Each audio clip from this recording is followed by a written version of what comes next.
Hey everyone, welcome back. One of the most popular grammar topics on the SAT and ACT is knowing how to fix a run-on sentence.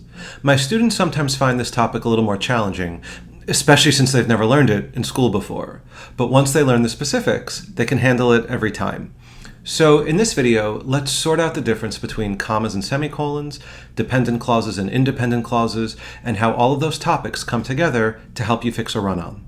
This is worth a lot of points on the SAT and the ACT. If you find any part of this video helpful, please hit the like button, share, and subscribe. And leave any questions you have below down in the comment sections. And be sure to hit the notification bell so that you can be updated whenever I post a new video. I appreciate your support. Thank you. Okay, fixing a run-on. Here we go.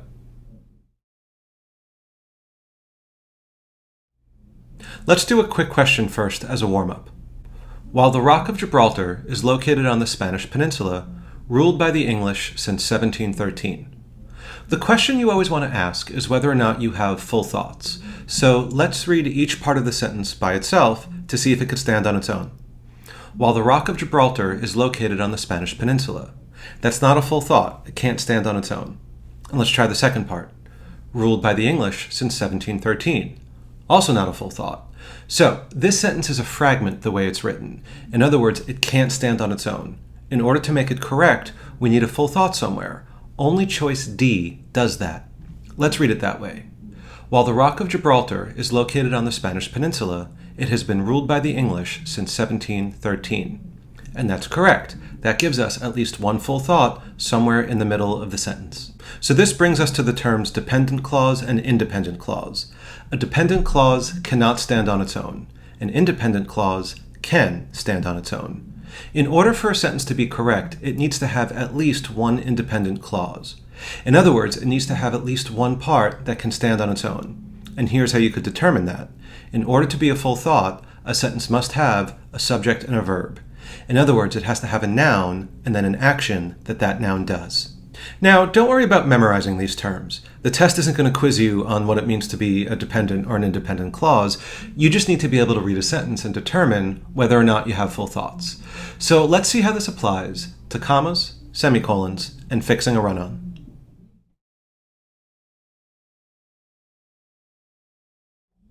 So let's see how this comes up on a question. Cromwell sought to outlaw music during the Puritan Revolution. As a result, many artists left the country in the 1660s. Notice that some of the answers here have semicolons, while others have commas. When given the choices between comma and semicolon, the main thing you need to ask is whether or not each part of the sentence is a full thought. So let's read each part by itself to see if it could stand on its own. The first part. Cromwell sought to outlaw music during the Puritan Revolution. That's a full thought. It has a subject and a verb. It can stand on its own. Let's read the second part. As a result, many artists left the country in the 1660s. That's also a full thought, has a subject and a verb. So we have two full thoughts here separated by a comma, and unfortunately you can't use a comma that way. Here's the rule. You can use a comma between one full thought and one not full thought. You could use a semicolon between two full thoughts. Now, just a note to the comma, between one full thought and one not full thought, it could be in either order. So it could be full, not full, or not full, full. Doesn't matter. So let's see how this works on that question. Press pause, give it a shot. So we have two full thoughts with a comma. Remember, that's not good. But a semicolon between two full thoughts is fine. The answer is C. That puts a semicolon between two full thoughts, or two independent clauses. Now, just to take a quick look at B. B also gives us a semicolon, but look what they do. They add in the word and. The word and makes the second part no longer full. So even though they gave us the semicolon, the word and messes that up because it makes the second part not a full thought. And the answer is not A, because that lists a comma between two full thoughts. You can't use a comma that way. That's called a comma splice. It has to be between one full thought and one not full thought. Now, there are other ways to use a comma as well, such as separating not essential information or something called an appositive. I cover comma rules in much more detail in video 12. Check it out. But when it comes to clauses, you can only use a comma between one full thought and one not full thought, not between two full thoughts. For that, you need to use a semicolon or a period. And that brings us to a very helpful hint.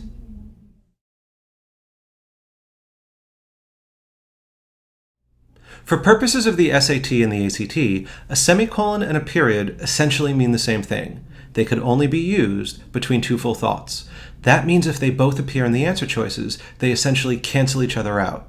Let's see how this looks on a question. And you might remember this one from video 12. Hybrid cars, which were once a novelty, now making up a significant share of the automotive market. Press pause, give it a shot. Notice choices B and C. Those choices give us a period and a semicolon. So if either of those choices would write, it would mean that both parts of the sentence had to be a full thought. So let's see if they are. I'll just read it up to the punctuation. Hybrid cars, which were once a novelty. That's not a full thought. Already, that knocks out B and C. We don't even need to read the second part. The first part isn't full. And it's also not correct as written because it's a fragment. Hybrid cars, now making up a significant share, that's not a full thought. So the answer is D. And just to hear it that way, hybrid cars, which were once a novelty, now make up a significant share of the automotive market. That makes it a full thought. But let's just return to B and C for a moment. Those choices are identical except for a period versus a semicolon. Remember, those can only be used between two full thoughts, and they can't both be right. That means they're both out. So this brings us to a very helpful test-taking trick. A period and a semicolon in the answer choices cancel each other out. Now, I'm stressing very heavily that there needs to be nothing else different about the choices, but as long as both choices are identical, except for period and semicolon, they can't both be right. It means they're both gone. This is a great way to eliminate choices on the test. Okay, now we're warmed up. Now let's make things a little harder.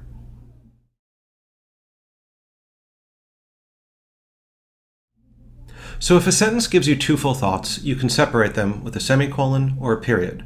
But sometimes they won't give you that option. They force you to use a comma. And this is where things can get a little more challenging. Let's look at one. I had never ridden on an upside-down roller coaster before. I was terrified while waiting in line. Again, the question you always want to ask is whether or not you have full thoughts. So let's try each part on its own. I had never ridden on an upside-down roller coaster before. That's a full thought. Has a subject and a verb. And the second part, I was terrified while waiting in line. Also a full thought. We have two full thoughts with a comma, so we know that's not good. Now, if they gave us the option to use a semicolon or a period, that would be great.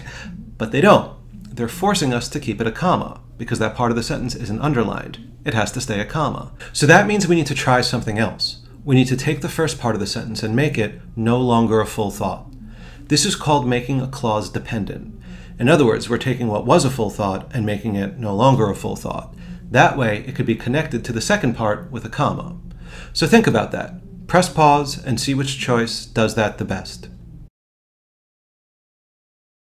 Of the choices here, D is the best option to make the first part no longer a full thought. Let's hear it that way. Having never ridden on an upside-down roller coaster before, I was terrified while waiting in line. That makes sense. That takes the first part and makes it no longer full. Again, that's called making it dependent. Now, choice C also makes it not a full thought. If we say, although I never rode, that makes it not full. But that transition word is not logical. The word although sets up a contrast, and that doesn't make sense here. If you never rode on a roller coaster before, it makes sense that you'd be terrified. So in choice C, the word although does make it a dependent clause, but it's not logical in context of the sentence. The answer is D. So if they don't give you the option to fix the punctuation, you can fix a run-on by making a clause dependent. And there are 4 ways to do this. Let's take a look. I never used to like coffee. Now I'm addicted to it. 2 full thoughts with a comma. No good. But let's look at how we could fix that. I, a previous coffee skeptic, am now addicted to it. That's fine. And the reason why, that first part is no longer a full thought. I, a previous coffee skeptic. That can't stand on its own. And the reason why is that we took the verb away. That made it dependent. Let's look at another. I never used to like coffee. Now I'm addicted to it. I'll use the same example all 4 times just to illustrate the point. 2 full thoughts with a comma. No good. But now let's look at a fix. Having never liked coffee before, I am now addicted to it.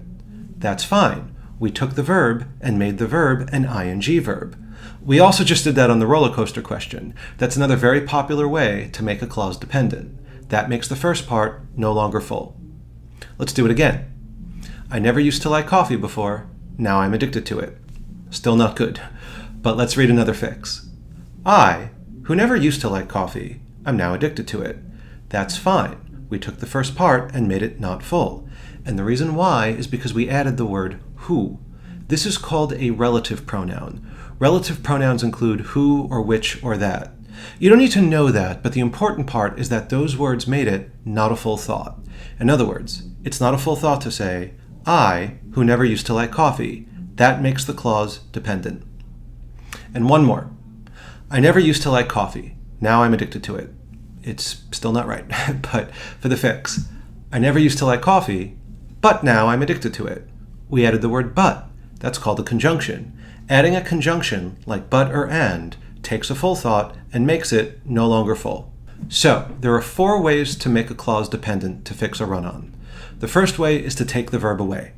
The second way is to make the verb an ing verb. The third way is to add a relative pronoun, like who or which or that, or the fourth way is to add a conjunction. Again, don't worry about the fancy terms dependent or independent clause or a relative pronoun or anything like that. You won't be quizzed on any of that during the test. As long as you could take away the bigger point, we're fixing a run-on by taking a full thought and making it no longer a full thought. Let's try it on one more. Most tornadoes occur in the central strip of the United States called Tornado Alley. Some of them have wind speeds that can reach over 250 miles per hour. Press pause, give it a shot. Again, we're trying to see whether or not we have full thoughts or not full thoughts. So let's just read the first part. Most tornadoes occur in the central strip of the United States called Tornado Alley. Full thought. And let's read the second part. Some of them have wind speeds that can reach over 250 miles per hour. Also a full thought. That means we need to take that second part and make it no longer full, since they don't give us the option to change the punctuation. The only one that does that correctly is B. To say some of which have wind speeds makes that second part no longer full. And just for an extra 10 points, the way we did it, we added one of those relative pronouns. To say some of which takes the second part and makes it dependent. So just to recap, if they give you 2 full thoughts, you need to separate them with a semicolon or a period. But if they force you to use a comma, that means you need to take one of the thoughts and make it dependent. This means to take a full thought and make it no longer full. Fixing a run-on is one of the most popular topics that you'll see on the SAT and ACT. As you take your practice tests, you'll start to see immediately how often these rules appear. So keep asking yourself the question, can each clause stand on its own? Read the first part, see if it's full, and read the second part, see if it's full. That will tell you what kind of punctuation you have to use. And if you can't change the punctuation, you might have to take a clause and make it dependent. I hope you found this video helpful. Be sure to leave any questions down below in the comment section. Thanks for watching. And remember, plan your work, work your plan.